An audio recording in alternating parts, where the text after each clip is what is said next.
레위기 23장 23에서 25절 말씀입니다. 여호와께서 모세에게 말씀하여 이르시되 이스라엘 자손에게 말하여 이르라. 일곱째 달 곧 그 달 첫날은 너희에게 쉬는 날이 될지니 이는 나팔을 불어 기념할 날이요 성회라. 어떤 노동도 하지 말고 여호와께 화제를 드릴지니라. 여호와께서 모세에게 말씀하여 네, 사랑하는 형제 여러분, 8월 15일 월요일 새벽 묵상에 오신 것을 환영합니다. 오늘은 동일 1, 2 마을 잔치로 복음을 전하는 날이어서 밤까지 계속되는 행사가 있을 것입니다. 그래서 저녁 묵상은 하지 않겠습니다. 자, 이제 레위기 23장 23에서 25절 보겠습니다. 레위기 23장은 절기들을 모아서 명하시는 장인데요. 제사법이 그리스도의 구원을 기념하며 하나님을 만나는 것이라면 절기는 구원받은 백성의 삶이 어떤 것인지를 나타냄으로써 언약 백성임을 증명하는 것입니다. 언약 백성은 언약으로서 영원한 안식이 보장된 천국 백성이므로 모든 절기는 안식을 기념합니다. 22절까지는 안식일, 유월절과 무교절, 초실절, 칠칠절이었죠. 23절부터 25절까지는 나팔절입니다. 나팔을 불어 기념한다고 해서 나팔절, 그리고 새해 첫날이어서 신년절입니다. 일곱째 달, 그 달 첫날, 나팔을 불어 기념할 날이라고 24절에서 말하고 있죠. 그 달 첫날은 이스라엘의 달력으로 종교력과 민간력 두 가지가 있는데요. 일곱째 달, 곧 그 달 첫날이 바로 이스라엘의 종교력으로는 새해 첫날입니다. 신년절이죠. 그러니까 나팔절은 신년절입니다. 이날이 나팔을 불어 기념할 날이라고 지정하셨는데요. 이스라엘에서는 양각 나팔이 있는데요. 순양의 뿔로 만든 나팔입니다. 길게 구부러진 순양의 뿔은 소리를 멀리까지 퍼지게 한다고 합니다. 왜 순양의 뿔일까요? 왜 나팔일까요? 순양의 뿔로 만든 나팔, 양각 나팔은 한마디로 하면 예수 그리스도의 복음을 예표하는 것입니다. 순양은 하나님께 드려지는 제물이 되고요. 그 뿔로 만든 양각 나팔입니다. 양각 나팔의 소리는 대제사장의 푸른 겉옷 옷술에 달린 금방울처럼 하늘에 매달린 존재들이 하늘 소리를 내는 것에 비견할 수 있겠습니다. 그러니 양각 나팔이 그리스도의 복음을 뜻한다면 신년절인 나팔절은 새로운 시대, 즉 그리스도의 복음의 시대 또는 구원의 시대를 나타내는 것이죠. 구원받은 자의 새 인생을 상징한다고 말할 수도 있습니다. 새해, 새로운 시대, 새로운 인생은 복음 나팔로 시작된다 이 뜻이죠. 이렇게 나팔절에도 양각 나팔을 불고 희년에도 양각 나팔을 붑니다. 나팔절도 복음의 새 시대, 희년도 복음의 새 시대를 의미합니다. 그런데요, 이 나팔절 규례를 하나님이 주시던 그 당시 이스라엘 사람들에게는 더 분명하게 기억나는 나팔 소리가 있어요. 나팔절에 이스라엘은 그 나팔 소리를 떠올렸을 것입니다. 이스라엘이 가장 처음으로 들은 그 놀라운 나팔 소리, 그것은 바로 출애굽기 19장에서 언약을 기억시키는 하늘 나팔 소리였습니다. 출애굽기 19장 16절에 셋째 날 아침에 오래와 번개와 빽빽한 구름이 산 위에 있고 나팔 소리가 매우 크게 들리니 진중에 있는 모든 백성이 다 떨더라. 이 기억은 결코 잊을 수 없는 장면이죠. 십계명을 받던 그 언약식 때 말입니다. 호렙산에서 그들은 나팔절이면 언약을 맺던 시내산의 나팔 소리를 기억하면서 나팔은 언약이다 이것을 기억했을 것입니다. 그리고 나팔 소리를 들으면 언약 이전과 이후가 완전히 달라서 새로운 나라를 살고 있는 것을 감사히 여겼을 것입니다.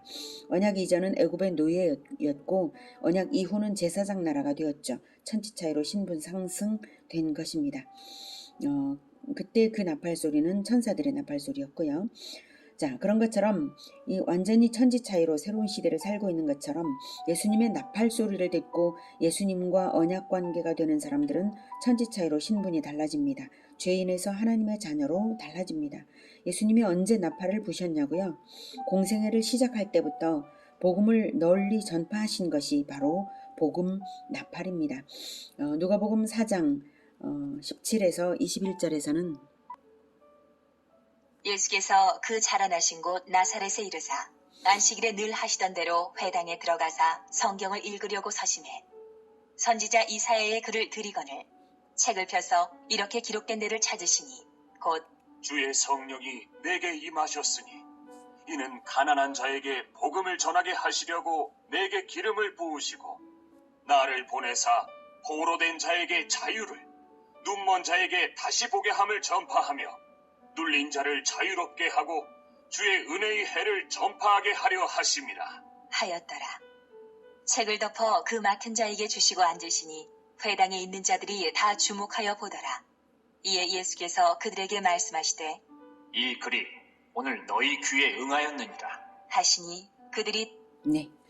19절에 보면 주의 은혜의 해를 전파하게 하려 하심이라 라고 하는데요. 은혜의 해, 즉 예수님의 등장이 바로 역사 구분의 기준이 된다고 은혜의 해를 선포하시는 장면입니다. 예수님께서 공생애를 시작하실 때에 40일 금식하시고 마귀의 시험을 물리쳐 승리하시고 나서 갈릴리로 가셨습니다. 갈릴리 나사렛의 회당에서 공식적으로 성경을 읽으실 때에 이사야서를 받아서 읽으셨고 이 18, 19절이 바로 이사야서 인용입니다. 그 21절에 이 글이 오늘 너희 귀에 응하였느니라. 이 말씀은 이것을 선언하는 내가 600년 전 이사야가 예언한 그리스도다. 이것이 성취되었다. 이렇게 말씀하신 것입니다. 이사야의 원문을 보겠습니다. 이사야 61장 1에서 7절.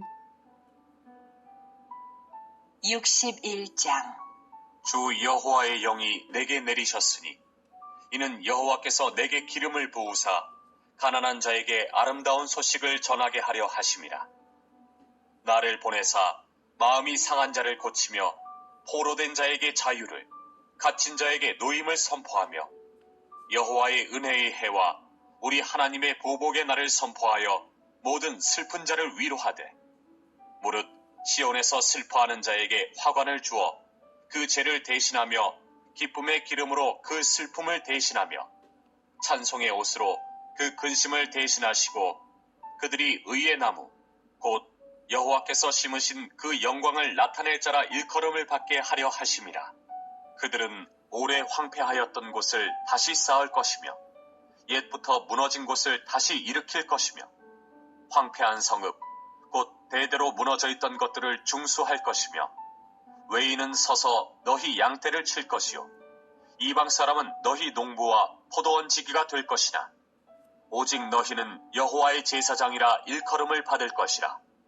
사람들이 너희를 우리 하나님의 봉사자라 할 것이며 너희가 이방 나라들의 재물을 먹으며 그들의 영광을 얻어 자랑할 것이니라.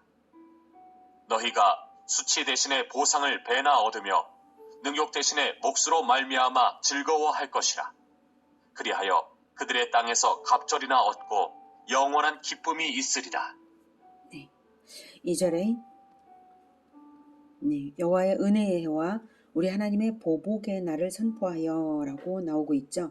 누가복음 4장 19절에서는 주의 은혜의 해를 전파하게 하려 하심이라 이렇게만 이제 나와 있습니다.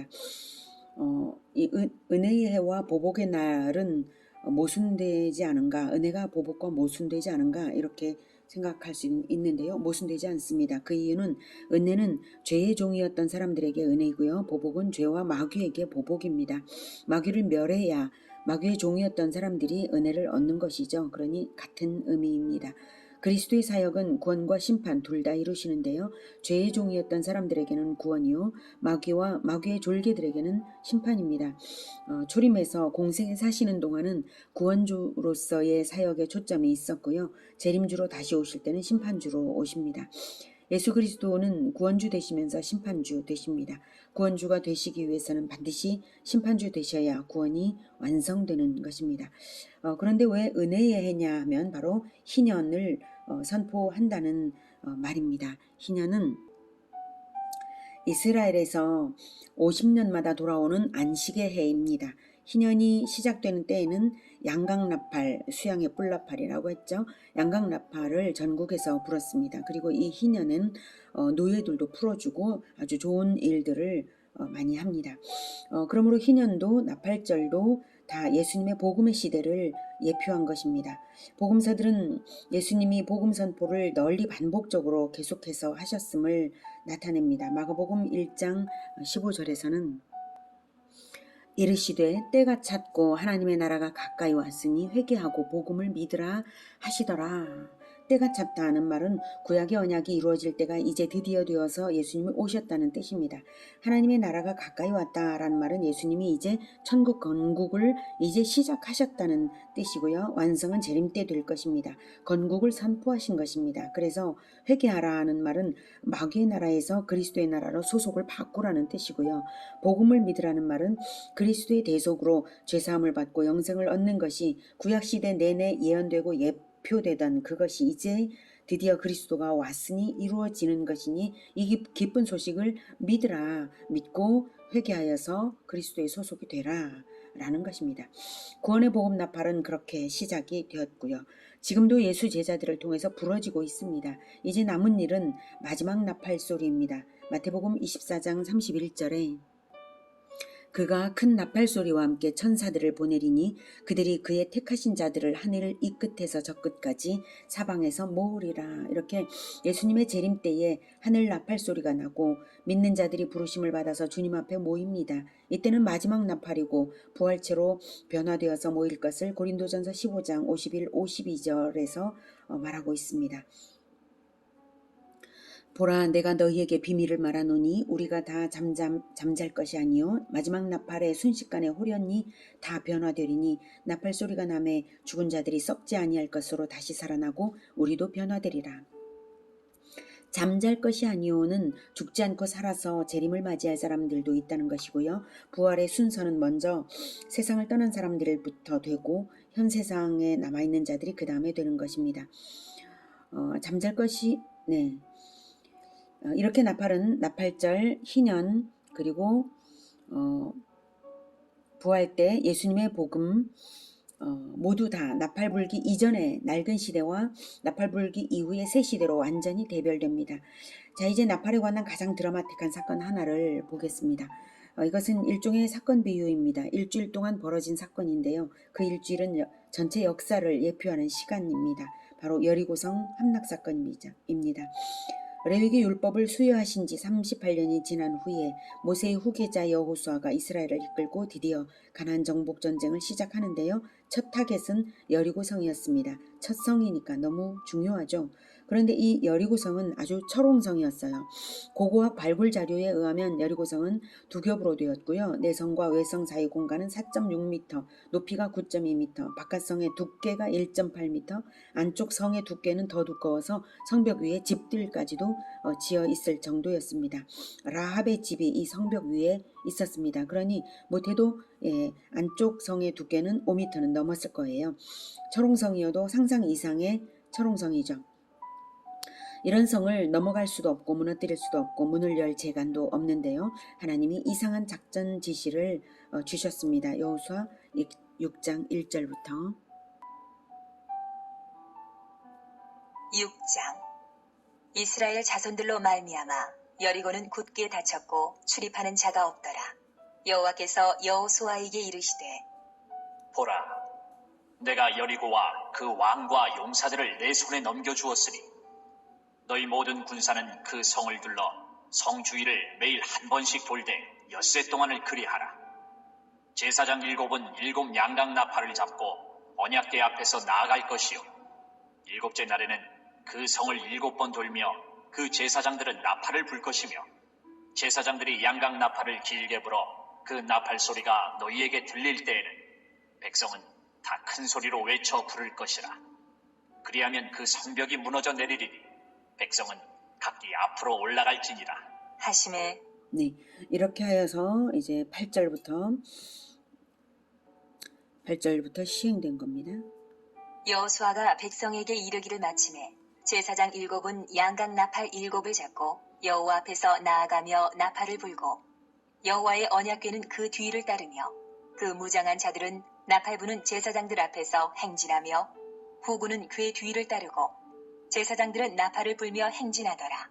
네, 이렇게 해서 그다음 마지막에 15절부터 보겠습니다. 15절. 일곱째 날 새벽에 그들이 일찍이 일어나서 전과 같은 방식으로 그 성을 7번 도니 그 성을 7번 돌기는 그날뿐이었더라. 7번째에 제사장들이 나팔을 불 때에 여호수아가 백성에게 이르되 외치라. 여호와께서 너희에게 이 성을 주셨느니라. 네, 이렇게 하여서 20절. 이에 백성은 외치고 제사장들은 나팔을 불매 백성이 나팔 소리를 들을 때에 크게 소리질러 외치니 성벽이 무너져 내린지라. 백성이 각기 앞으로 나아가 그 성에 들어가서 그 성을 점령하고 그 성 안에 있는 모든 것을 온전히 바치되 남녀노소와 소와 양과 나귀를 칼날로 멸하니라.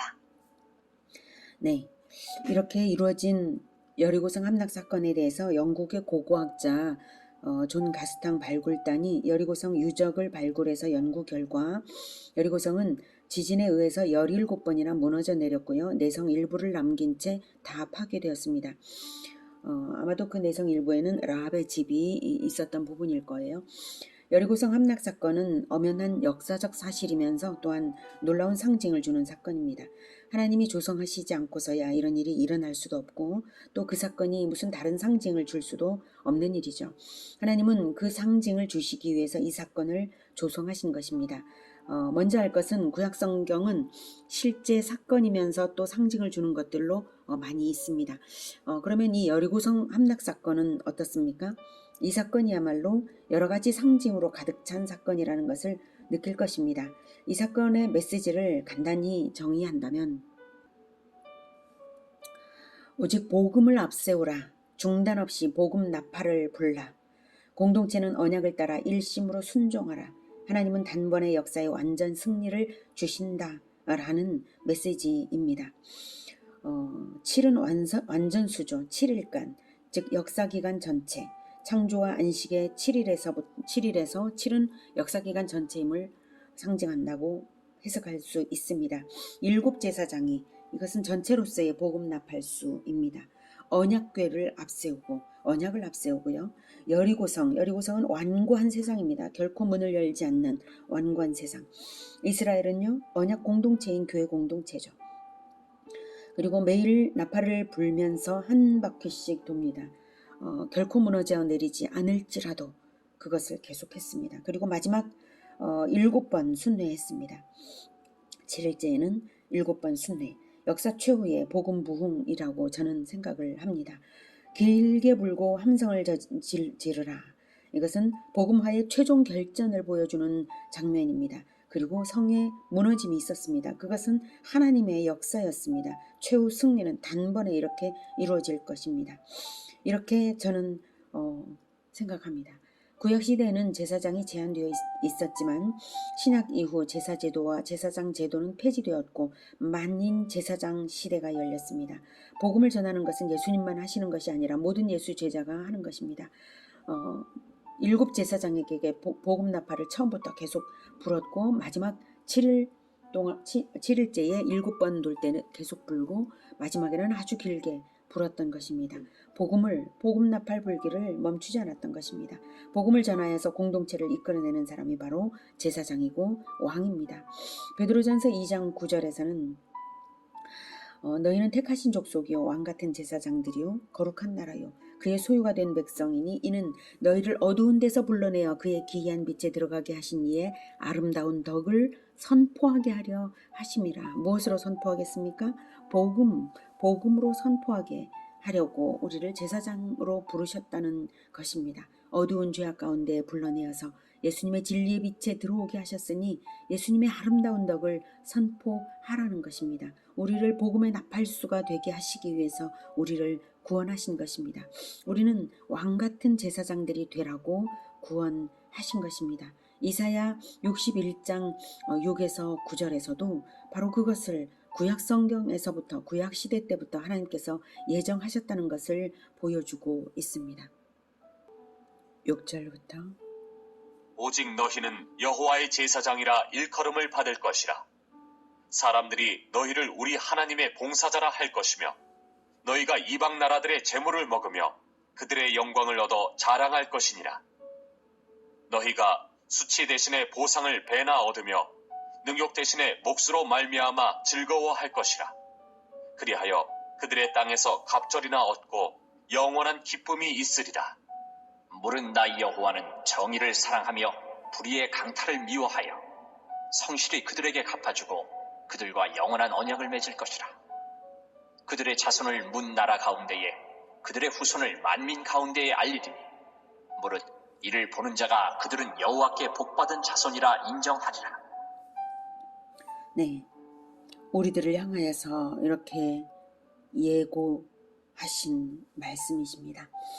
이 땅에서도 잘되고 천국에서도 영원히 영광된 일이 바로 복음 나팔수가 얻는 축복입니다. 우리 모두가 복음의 나팔수로 살아서 하나님께 영원한 영광이 되기를 기원합니다. 기도하겠습니다. 하나님, 우리를 복음의 나팔수로 부르시기 위하여 구약시대 때부터 나팔절을 선포하시고 새로운 삶을 살게 하셨습니다.